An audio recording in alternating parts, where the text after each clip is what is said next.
Yeah, it's interesting, isn't it? I mean, cybersecurity is often seen as a technical thing. You know, when you introduce yourself as someone working in the cybersecurity world, people immediately think that you're a technical genius and ask you to fix their PC for them, which obviously isn't the case with me. I think it's the human element, actually.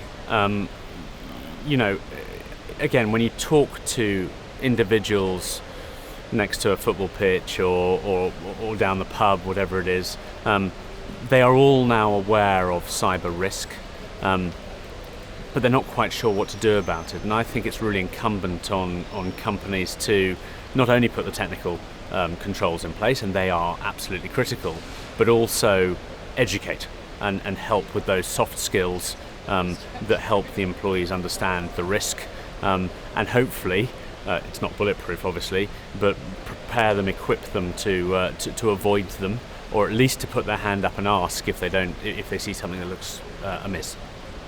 I think it's critical. I think it's critical that you don't ignore the human element in a cybersecurity policy. I mean, I think there are the technical controls. I think, you know, we talk in another one of these clips about cyber insurance policies. They are important, but it's got to be a holistic approach. And at the heart of this always are humans at the moment.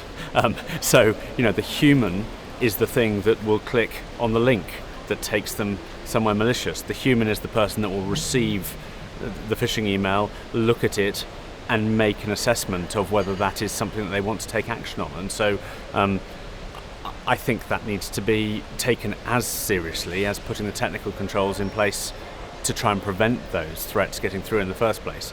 Neither element on its own is watertight, but hopefully you're watertight enough on your technical controls and you have the human element working in concert to protect your organisation.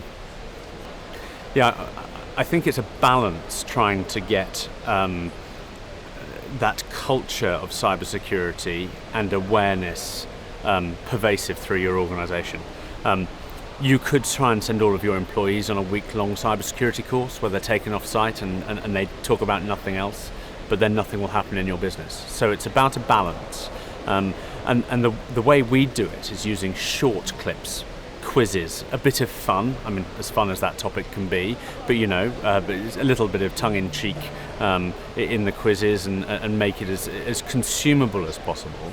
And I think it's about not just doing it once a year, doing it consistently throughout the year in a journey that includes a bit of fun, a bit of questioning, a bit of testing through phishing simulations, and making people keep it close to the top of their mind consistently.